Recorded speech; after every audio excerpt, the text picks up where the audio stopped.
Hi everyone, and welcome back to some more nutrition. So it's been concluded over the past 50 years, the results of which are available to anyone, that all of the so-called diseases in the 21st century syndrome or list of modern day progressive metabolic diseases are actually diet driven. Yep, diet driven. Now they include all of the metabolic, inflammatory and autoimmune diseases. That means they are the result of the modern food that we eat. They never used to exist in such numbers. And ironically, up until about 200 years ago, it was only the few in any country who were wealthy, publicly privileged, opulent, decadent, and usually male, and obese who could afford the lifestyle required to end up ill. Isn't that incredible? Now, as we've mentioned before, progressive means to do this and it will get worse. But stop doing that and do this instead and it will progress back to a balanced state. Now, in most cases, change your diet and the disease fades away. Go back to your old diet and the disease will reappear. Pretty straightforward. And for specific reasons, the answer is no. You will not hear that through our medical system. Now, ongoing stress in our life can be compounded by a poor diet, which also creates stress in our body. Everything creates stress.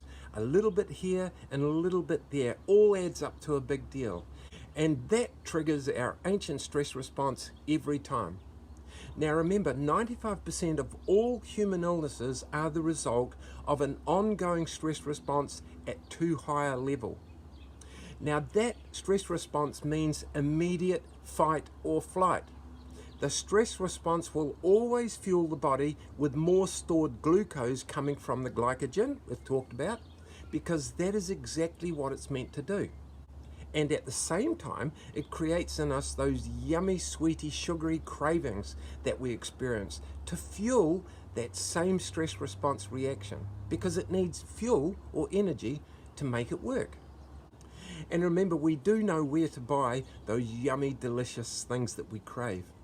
And the craving is temporarily satisfied by the food we purchase and eat, which is confirmed to us as the right thing to do by the slick food industry advertising. Now, over time, that can and does create the perfect health storm for any human animal. Now, this final point, I think, is extremely telling.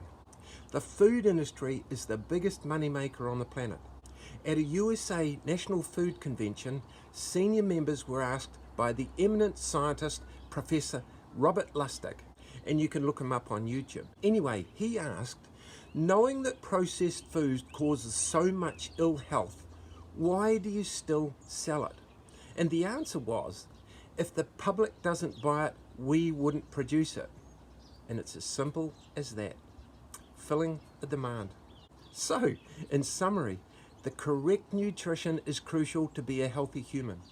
And I hope you've noticed over the previous nutrition videos just how often we discussed glucose and sugar, and how often the term stress response was also mentioned. And that is why nutrition has a huge impact, positive or negative, on the other foundation stones for good health. Those being bacteria, sleep, and mental and emotional balance.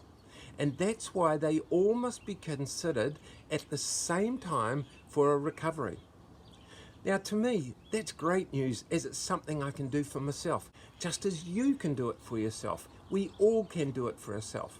Remember, 95% of all human illness comes from the stress response. Okay, enough for today. That was short and sweet. We'll see you next time. Okay, bye-bye.